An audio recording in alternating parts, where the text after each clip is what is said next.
वक्फ खौफ का वो दूसरा नाम जिसे सुनते ही आदमी कभी सहम जाता था, लेकिन दशकों से कांग्रेस की तुष्टीकरण की राजनीति और वोट बैंक की लालच से पैदा हुआ खौफ का ये नाम अब अपने अंत के बेहद करीब है। सोचिए, जहां Egypt, Iraq, Libya, Tunisia, Turkey और पाकिस्तान जैसे इस्लामिक देशों में भी वक्फ के पास यूं ही किसी भी जमीन पर अपना दावा ठोकने का कोई अधिकार नहीं है, लेकिन वही कांग्रेस एक खास समुदाय के वोट के लालच में इस कदर अंधी हो चुकी है कि इसने वक्फ को इतनी खुली छूट दे रखी है कि एक स्टेट स्पॉन्सर्ड लैंड माफिया बन चुका है। कांग्रेस द्वारा दी गई इसी छूट के कारण वक्फ जिस भी जमीन पर अपना हाथ रखते वो जमीन वक्फ की हो जाती थी। तमिलनाडु वक्फ बोर्ड ने 2022 में तिरुचिरापल्ली डिस्ट्रिक्ट के पूरे गाँव को ही अपना क्लेम कर दिया, जिसमें एक 1500 पुराना मंदिर भी शामिल था। सोचिए, इस्लामिक जमीनों के मैनेजमेंट के लिए बने वक्फ बोर्ड को कांग्रेस सरकार ने इतनी शक्तियां दी हुई थी कि पूरे के पूरे गांव हजारों वर्ष पुराने मंदिर या चर्च को भी अपना क्लेम कर सकता है। और सुनिए, 2014 लोकसभा चुनाव से ठीक कुछ महीने पहले तो कांग्रेस ने खुद दिल्ली वक्फ बोर्ड को लुटियंस दिल्ली में कनॉट प्लेस,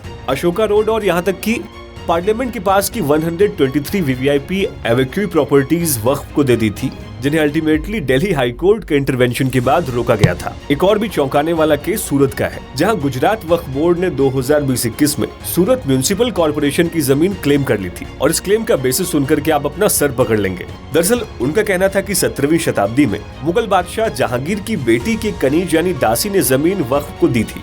तो सोचिए कि स्टेट वक्फ बोर्ड्स, जो खुद एक गवर्नमेंट एंटिटी है, वो दूसरी सरकारी बॉडीज की जमीन को क्लेम कर ले रही है। अभी ऐसी अक्टूबर 2024 में ही कर्नाटका वक्फ बोर्ड ने विजयपुरा डिस्ट्रिक्ट में होनावाद गांव के लगभग 400 गरीब किसानों की 1500 एकड़ जमीन क्लेम कर ली थी। वक्फ बोर्ड कभी तमिलनाडु में हजारों वर्ष पुराने हिंदू मंदिर समेत पूरे के पूरे गाँव को क्लेम कर रहा है, कभी केरल के क्रिश्चियन मछुआरों की जमीन क्लेम कर रहा है, कर्नाटक में लिंगायत किसानों की जमीनों को हड़प रहा है, हरियाणा के जटलाना गाँव में गुरुद्वारे की जमीन से लेकर के यहाँ तक कि वक्फ बोर्ड गोल गुम्बज और बिदार फोर्ट जैसे 53 एसआई प्रोटेक्टेड मॉन्यूमेंट से लेकर के गुजरात में बेट द्वारका में 2 आइलैंड्स और दिल्ली में संसद भवन पर भी अपना क्लेम करता है। हाल ही में तो एक मौलाना ने उत्तर प्रदेश के राजभवन को ही वक्फ की प्रॉपर्टी बता दी। और इस तरह के आर्बिट्ररी लैंड ग्रैब्स और करप्शन के इतने केसेस हैं कि इसकी गिनती करना भी बहुत मुश्किल हो जाए। भारत में कांग्रेस वोट बैंक की राजनीति के किस स्तर तक गई है, आप इसका अंदाजा इसी बात से लगा सकते हैं। 2014 में वक्फ properties eviction of unauthorised occupants bill भी पास करने की कोशिश की गई थी, जिसमें वक्फ बोर्ड के सीईओ को उनके हिसाब से किसी भी अनऑथराइज्ड ऑक्यूपेंट को वक्फ की जमीन से निकालने की अनचेक्ड पावर्स दी जाने वाली थी, जिसके लिए फोर्स का भी यूज कर सकते थे।